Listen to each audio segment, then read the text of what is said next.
Have you ever felt that your life seems to follow an unseen script? That there's a deeper reason you were born to your particular family in this exact time and place? Have you wondered why certain individuals enter your life and trigger profound changes, while so many others leave no trace? The key is hidden in your soul's blueprint. This blueprint is quite literally a pact your soul accepted before your arrival on Earth. It's a comprehensive framework you designed for yourself, handpicking every critical component of your time here. The family that would shape you, the struggles that would build you, the chances that would test you, and the very souls who would intersect with your journey. Imagine yourself as the mastermind of your own epic film, the director, the writer, and the hero. But this grand design was authored when you were pure spirit. The instant you're born, a curtain of unknowing falls over your conscious mind. This is not a system error, it's a deliberate feature. Imagine if you retained every memory, knowing your precise purpose and every step to take. Where would the adventure of growth be? What would be the point of genuine choice? Free will would become meaningless. This curtain of unknowing is truly a blessing. It guarantees your choices are your own, your evolution is real, and you discover your true inner power. It's much like learning to stand on your own 2 feet. If you were constantly carried, your muscles and balance would never develop. Yet, here is a secret most are unaware of. While the curtain hides conscious recall, it doesn't wipe the slate clean. Your blueprint's data remains embedded in your subconscious, your gut feelings, and your core instincts. It speaks to you through feelings, sudden urges, powerful dreams, and the quiet inner voice that gives guidance when you pause to listen. The amnesia of birth serves another critical function. It gives you the chance to surpass the original outline. Your soul's blueprint is not a cage, it's a foundational guide. You possess complete agency to write new scenes, to shatter your own ceilings, and to expand in ways your pre-birth soul could not even foresee. Countless people drift through life, never asking what they're doing here. They live on autopilot, chasing what society dictates, hungry for external validation, never daring to look inward. But you watching this right now are built differently. A part of you is stirring. An inner knowing is urging you to remember who you are. The reality is, reclaiming the memory of your soul's blueprint isn't about digging up the past or finding lost files. It's about awakening to your true self in this very moment. It's about finally seeing the patterns, the clues, the cosmic winks that have been there all along, patiently waiting for your attention. Your soul's blueprint isn't some rigid destiny you're forced to enact. It's a map that you yourself charted, a compass you crafted for your own journey when you had a cosmic perspective. And now, here, on this plane, with a limited view but absolute freedom, you have the profound opportunity to find that map again and choose your own way forward. Let's dive into exactly how to achieve this. How to see the breadcrumbs your soul is always leaving. How to make sense of the repeating stories in your life. And how to harness that insight to live with immense purpose and flow. Because here's the secret you didn't forget by mistake. You forgot so you could experience the power of remembering. Your soul has never been silent. It communicates constantly, sending messages through channels your logical brain frequently overlooks or writes off as mere coincidence. But in the spiritual world, there are no accidents. There are only meaningful coincidences, messages from the universe cloaked as chance. The very first clue you must learn to read is synchronicity. Those instances when you're thinking of a friend and they message you out of the blue, when you're stuck on a problem and overhear the perfect solution in a stranger's passing conversation, when you keep seeing the same sequence of numbers everywhere for days, or when books, songs, and random chats all seem to orbit a single theme that resonates deeply with your current life chapter. I recall a time I was agonizing over a career change. For a solid 2 weeks, every single show I watched, every person I talked to, and every podcast I played mentioned the bravery required to forge your own path. Even a kid at a park was yelling, "Follow your dreams," At his action figure, my soul was screaming, "Hello, this is your answer." Dreams are another high bandwidth channel. Your soul utilizes the dream world because your analytical mind is offline, making you more open to its symbolic language. Dreams that repeat are especially significant. If you're often dreaming you can soar through the sky, your soul could be telling you that you're meant to shatter your perceived limits. If your dreams often feature you as a guide or a healer, this might be an echo of your ultimate calling. But not all messages are so subtle. At times, your soul sends powerful alerts through your body. Have you ever walked into a room and felt an inexplicable wave of energy, a sense of having been there before, or met a complete stranger and felt an instant, deep familiarity, like reconnecting with an old friend? This isn't just your imagination running wild. These are soul recognitions, acknowledgements of connections that span beyond this lifetime. Your gut feeling is probably the most direct line your soul has. That internal radar that flashes red when something is off, even if everything looks perfect on paper. Or that push to do something illogical that later proves to be a stroke of genius. Your intuition is your soul giving you turn-by-turn directions based on its knowledge of your blueprint.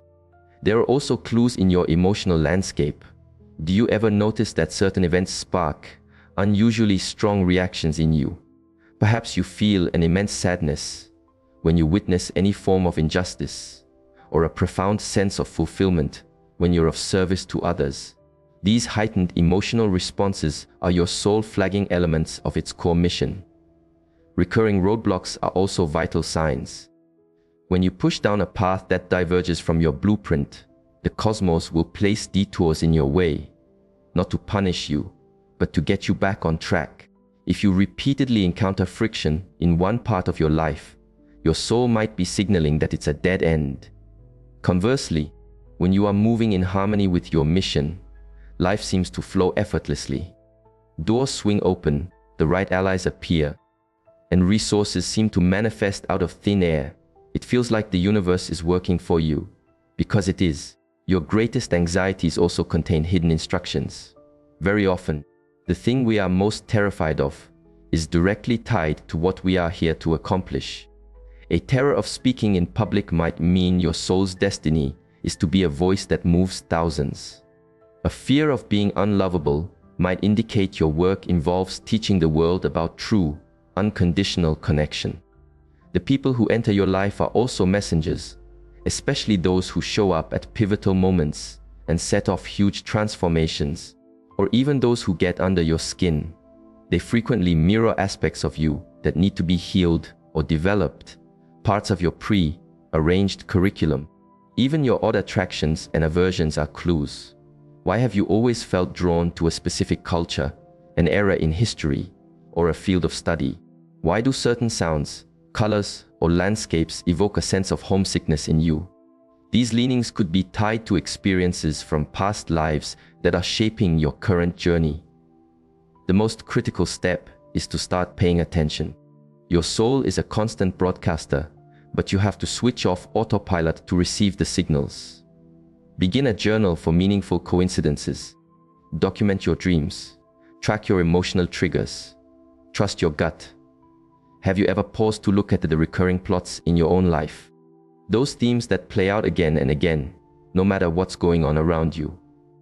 Let's begin with relationship dynamics. Do you consistently attract the same kind of partner? Do you repeatedly face the same type of conflict, just with different people? Do you always slip into the same character, the rescuer, the rebel, the peacemaker? These scripts reveal central elements of your soul's blueprint.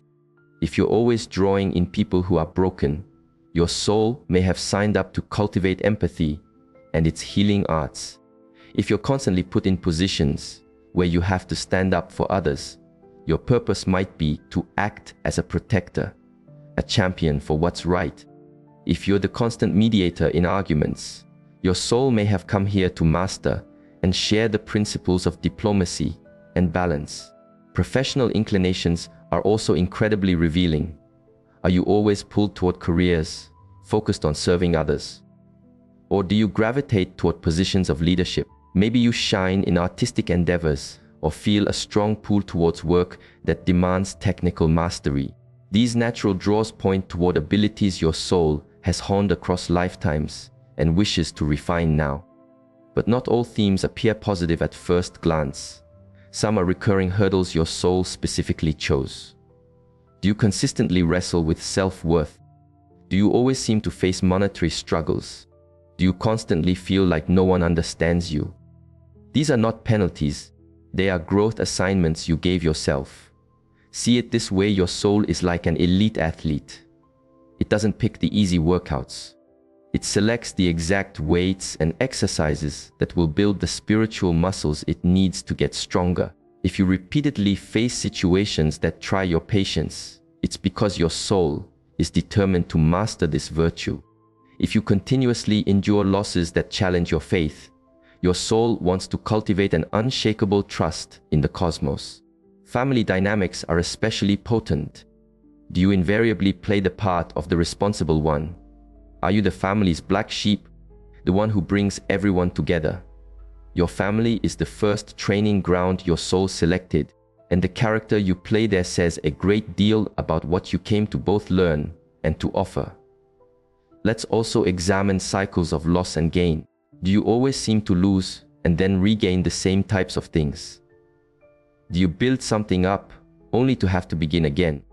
These cycles can feel intensely frustrating, but they are spiritual conditioning drills. Your soul could be teaching you about letting go, about the impermanence of the physical world, and about your own capacity to rebuild from nothing. Patterns in your health hold messages too. Do you often have trouble with your throat? Your soul may be processing truths that need to be spoken. Persistent backaches. You might be shouldering burdens that are not yours to carry. Chronic digestive trouble. Maybe your soul is teaching you what you need to take in and what you must let go of. Even your relationship with time reveals a pattern. Are you chronically late or perpetually early? Do events always unfold at the 11th hour, or are you forever over-planning? These habits expose how your soul navigates time and its desire for control. The objective is to witness these patterns without self-criticism. This isn't about judging yourself. It's about gaining understanding. Each repeating theme is a key that unlocks another part of your soul's blueprint. When you spot a pattern, simply ask, what is this reoccurring situation trying to show me? Very often, the toughest patterns contain the most vital lessons. Your soul has no interest in comfort. It craves authentic expansion.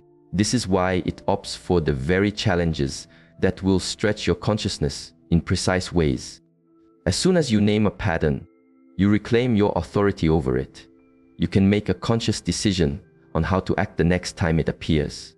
You can inquire, how do I leverage this moment for my growth? How can I alchemize this pattern into real wisdom?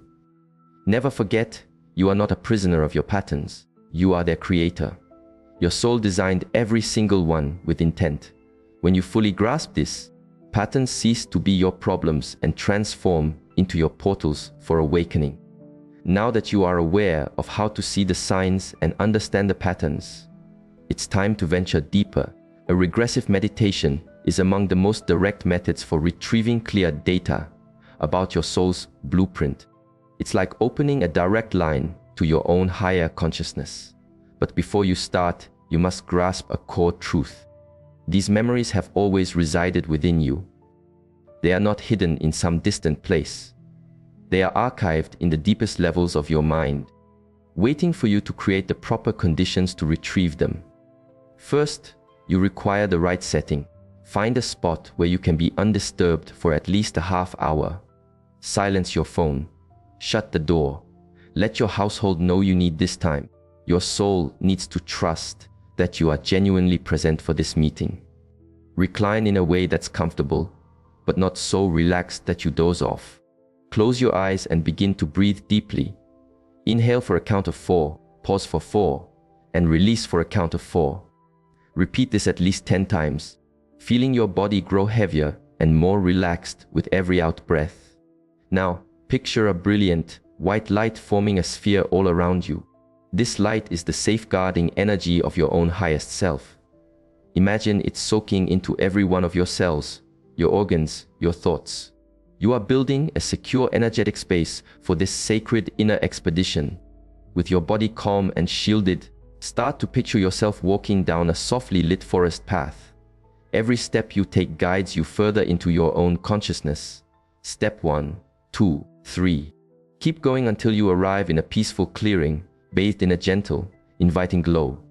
In this clearing, you will meet a radiant figure that is the embodiment of your higher self, your own boundless consciousness. This figure might look human, it might be pure energy, or just a felt presence.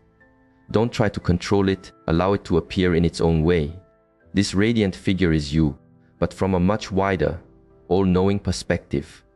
This is the part of you that created your soul's blueprint. Greet it with reverence and gratitude. In your mind, declare, I am here because I am ready to remember. I am open to receiving the guidance I need at this time. Now, ask your questions. Make them direct. Why did I choose this specific family? What is the core mission of this lifetime? What lessons am I here to master? How can I most effectively fulfill my purpose? Present one question at a time, and then simply wait. The answers can arrive as images, physical sensations, words that surface in your mind, or even as a sudden knowing you didn't have a moment before. Don't force it. If an answer doesn't surface right away, trust the process. Your soul might be preparing you to receive it through other channels over the next few days. The crucial thing is to forge this conscious dialogue. If you can master this dialogue with your own expanded self and learn to shape your reality with intention, your spiritual evolution will accelerate. That's my invitation to you in the Quantum Thinking Challenge, a 21-day program where you'll rewire your mindset, elevate your personal frequency, and tap into your complete energetic power. For 3 weeks, you will receive daily practices to shift your vibration and start attracting all that you truly want. Find the access link in the top pinned comment. Coming back to our inner expedition, during your meditation, you can also request to witness key moments from the planning of your soul's blueprint. Picture yourself in a space of pure light, collaborating with other souls who will play roles in your life. Witness the dialogues, the mutual agreements, and the decisions that were made. At first, this might feel like a fantasy, but as you practice, you will learn to tell the difference between mere imagination and a true soul-level memory. A more advanced practice is to ask to be shown the past lifetimes that are most critical to your current blueprint. Your soul may reveal prior experiences that cast light on your present-day fears, unique talents, and ongoing struggles. For instance, if you hold an unexplainable fear of deep water, you might be shown a lifetime where you had a tragic accident in the sea.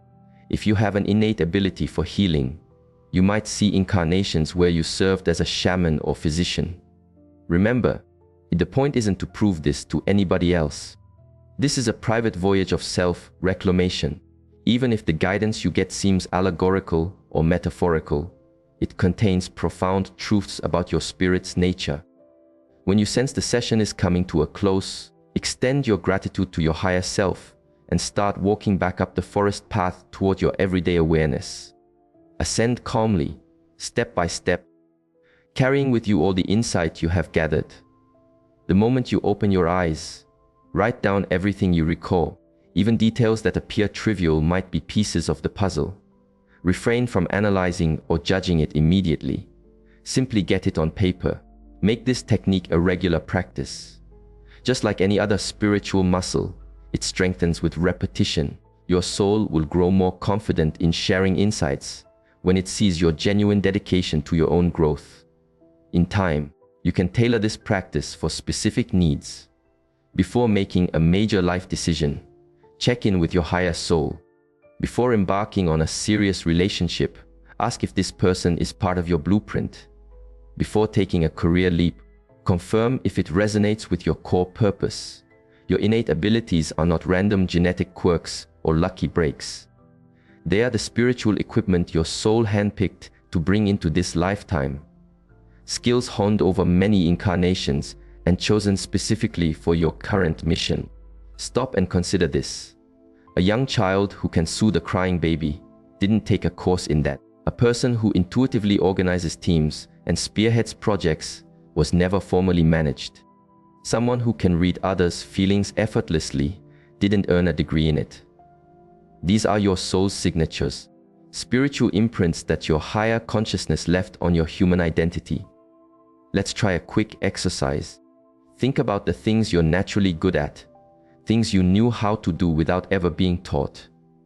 Those skills that make other people say, "Wow, you have a real knack for this." It could be making people smile, locating misplaced items, comforting animals, mediating disputes, or generating out-of-the-box ideas. Now, shift your focus to what energizes you versus what depletes you. You could work a 9 to 5 job and feel utterly drained, but then spend 4 hours helping a cause you care about and feel completely recharged. This happens because the second activity is in line with your soul's gifts, while the first might be at odds with them. Your gifts are not just technical aptitudes. They are also personality features serving a higher calling. Are you a natural empath? That is a tool for deep connection and healing. Are you inherently curious, always posing the questions nobody else considers? That is a tool for elevating awareness and dismantling old structures. Often, your gifts are disguised as characteristics that you or others have labeled as weaknesses. Are you too sensitive?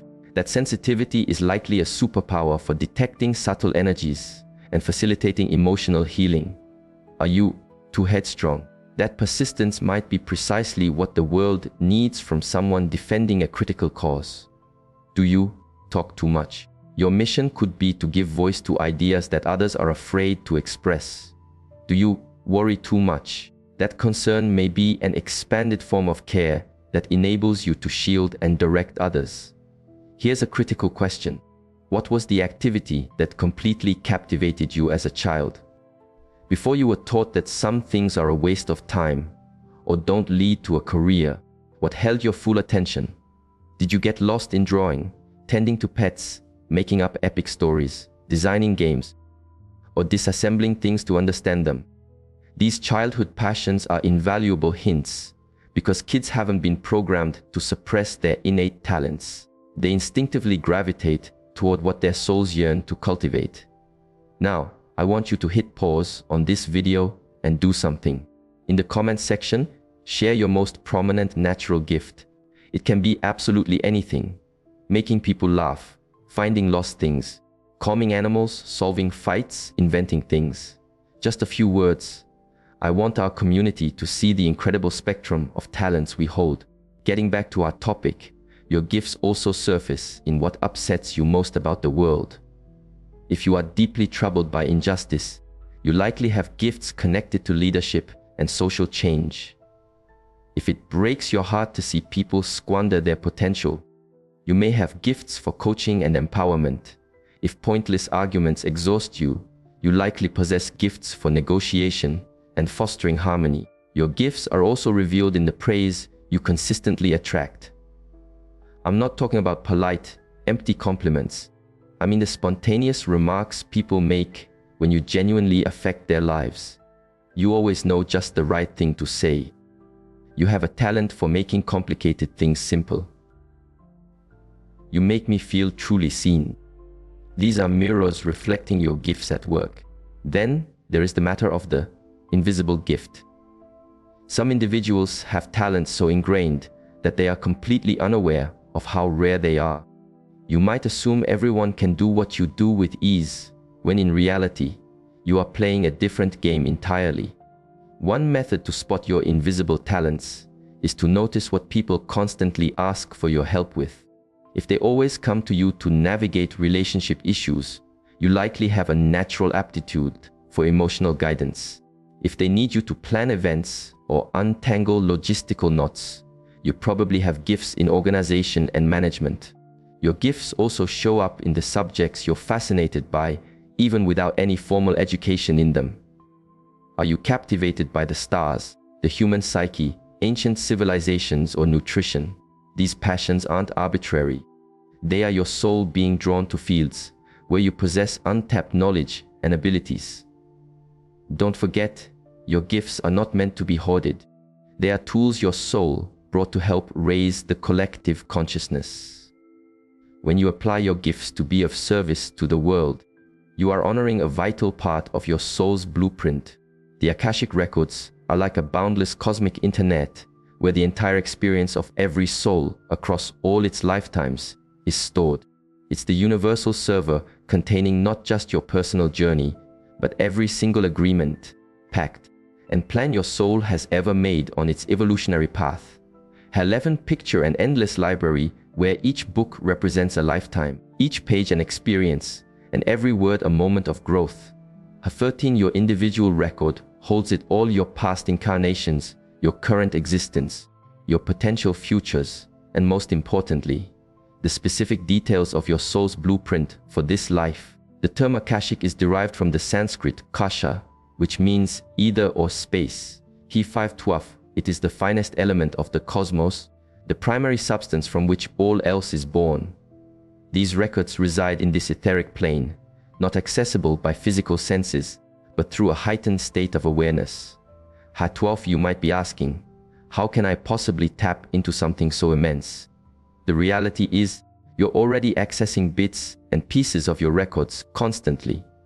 Each time you have a powerful gut feeling about a new person, every time you have an insight without knowing where it came from, whenever you feel an unexplainable pull toward a place or an individual, you're downloading information from these records.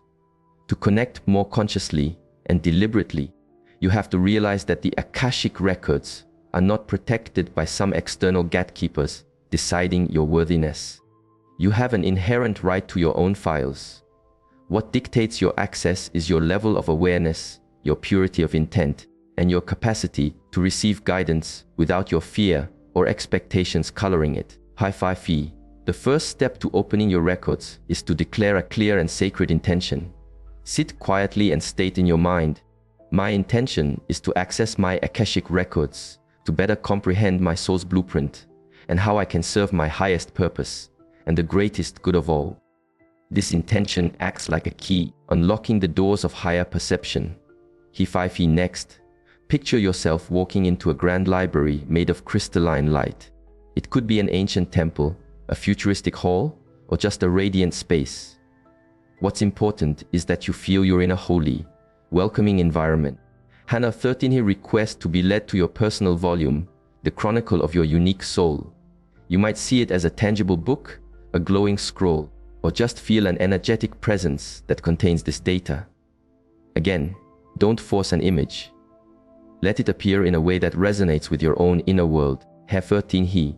As you open your records, start posing specific questions about your current blueprint. What is the central purpose of my life now? What key lessons did I choose to master? What are the main challenges I planned, and how can I move through them with greater ease? Which souls did I agree to meet, and what is our shared purpose? How 15 feet the answers can arrive in various forms. Some people see images or scenes from other lifetimes that explain their current circumstances. Others receive direct downloads of information. They just suddenly know things. Some might hear words or phrases. Others will feel distinct emotions or energies that hold specific insights. Have 15 feet a potent method is to request to see the planning session for your current life. See yourself as a being of light, surrounded by other radiant souls, discussing and selecting the experiences you would have. You might witness the hurdles you chose, the family you selected, the gifts you plan to develop, and even the specific people who consented to join you on your path. Hand 15. The records can also reveal past incarnations that are directly impacting you now. If you harbor an unexplainable terror, you may witness its source in a previous life. If you possess a remarkable talent, you might see the lifetimes where you mastered that skill. If you have an intense, complex bond with someone, you may see prior lifetimes where you engaged in similar dynamics together. But steer clear of a common pitfall. Don't get so caught up in past lives that you ignore your current one. Information from the records is only valuable when it helps you better understand and act in the present. Your soul is not driven by nostalgia, it's driven by evolution. 13. A very practical use is to consult your records before major decisions. You can ask, is this career move in alignment with my blueprint? Does this relationship support my growth and the other souls? Will this relocation take me closer to or further from my purpose? The records also hold information about your dormant spiritual abilities. You might uncover skills your soul has cultivated in other incarnations that are now ready to be activated. This could be energy work, spirit communication, clairvoyant abilities, or any other gift your soul has perfected before. 15. Remember that accessing the Akashic records is a capability that improves with use. Your initial attempts might be subtle, bringing fragmented bits of information, but with persistence and commitment, you can build a clearer, more detailed connection. It is also vital to journal the insights you gain. Often, information that seems cryptic in the moment will make perfect sense weeks or months later, when you have an experience that validates what you were shown. Always close your sessions with gratitude. Thank the keepers of the records, your own higher self, and the universe for the privilege of accessing this sacred knowledge. And most critically, make a commitment to use what you've learned with responsibility and love. Let me know, are you intrigued to learn more about the Akashic records? I have been delving into this for a while, and I'm curious if you'd want me to build a comprehensive course on the topic. A full, deep dive into it all. No one comes into your life by chance. Every important person, whether they feel like a blessing or a trial, is a soul with whom you've made a specific agreement before incarnating. These are your soul connections, and understanding these bonds is fundamental to deciphering your larger soul blueprint. There are several kinds of agreements between souls, each designed for a unique purpose in your mutual evolution. Some pacts are for encouragement and support, while others are for challenge and growth. Some exist to heal old wounds, and others to create something magnificent. Let's begin with your support system souls. These are the individuals who arrive in your life to lift you, motivate you, or point you in the right direction. It could be a teacher who saw your potential when no one else did, a friend who appeared at your lowest point, or a mentor who steered you through a critical phase. These souls agreed to be your allies on earth, providing help, insight, or an open door at just the right time. But not all agreements are designed for comfort. There are also challenged souls, people who appear in your life to push your buttons, test your limits, or spark your growth through friction. Before you write these people off as toxic, it's crucial to understand they are playing a role you asked them to play. Your soul understood it needed to build patience, find its courage, or develop some other virtue. And these souls agreed to be the sacred resistance you would train against. Think about that individual who always gets to you, who knows just what to say to trigger you. That person might be a mirror, showing you parts of yourself you need to embrace, or they may be pushing you to finally establish firm boundaries, claim your power, or stand for your truth. The conflict is not there to break you, it's designed to build you. Family souls are another critical category. These are the souls with whom you have shared many lifetimes and various roles. They could be your parents, your children, your siblings, or your closest companions. With these souls, there's an immediate and deep sense of connection, a feeling of, I know you from somewhere, because you have. These souls often engage in long-term agreements to reincarnate together, tackling specific shared lessons or facilitating each other's journey. A fascinating aspect of family souls is the swapping of roles. Someone who acted as your parent in one life could be your child in the next. A former partner could come back as a brother. A past adversary might now be your most loyal supporter. This role switching occurs because souls seek to experience every facet of a relationship dynamic, to fully grasp the lessons they are meant to learn together. The idea of soulmates is frequently misconstrued. Many assume a soulmate must be the ultimate romantic partner, But a soulmate is truly any soul who vibrates at a similar frequency to yours and with whom you share significant agreements for growth. Haten, you can have many soulmates and they can show up as your friends, your family, your mentors, or even your biggest challenges. Haten, relationships with soulmates are always potent because of the profound recognition between you. But potent does not mean easy. Soulmates often come together to resolve very complex issues that demand raw honesty and rapid evolution. They care for each other deeply enough to push one another to become their best selves. There's also the notion of a twin flame, which is a soul that is the literal other half of your own spiritual essence. However, encounters with a twin flame are exceedingly rare and typically only occur when both souls have reached a high stage of spiritual maturity. Henefi, if you're asking yourself if you found your twin flame, you likely haven't, because when it happens, you just know. So, how can you start to identify the nature of the contracts you have with the important people in your orbit?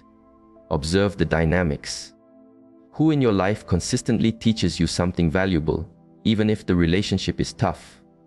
Who do you feel an illogical, powerful pull towards? Who brings out your most extreme emotions, from unconditional love to intense frustration? Individuals who show up during major life shifts often have contracts tied to that specific era. The kind stranger who gave you a lift right when you were questioning your entire career path. The person you met in a hospital during a health crisis. The new neighbor who moved in just as you were recovering from a major heartbreak. These are not random events, they are divinely orchestrated encounters. Children always represent soul agreements with profound missions. They don't pick you just to have parents. They pick you because there is something you can teach them, or more often, because they have something vital to teach you. Many times, children are highly evolved souls who incarnate to guide their parents' spiritual awakening. Other times, they are souls who require the specific energy and environment that only you can offer. Karmic romantic partnerships are those with an irresistible magnetic pull, but also a great deal of conflict and drama. These connections exist to help you settle unfinished business from previous lifetimes. They can become profoundly healing bonds where old cycles are finally broken, or they can become stuck in a loop of repetition until the vital lessons are finally integrated. Hey, one of the most freeing realizations you can have is that not every relationship is meant to be permanent in this lifetime. Some agreements are for a limited time. A person comes into your life, plays their designated part, and then you naturally grow apart. This is not a failure. It is a successful completion of the contract. A 16 fee. The key is to see all of your meaningful relationships with a lens of awareness and appreciation. Even the people who have caused you pain were, on a spiritual level, facilitating your growth. This is not to say you should tolerate abuse or stay in harmful situations. It means you can discover the hidden wisdom within the experience and use it to make healthier, more empowered choices moving forward. When you grasp that the key people in your world are spiritual allies on your evolutionary path, your relationships transform. You cease taking things so personally and start to see the beautiful, intricate cosmic choreography that you are all a part of.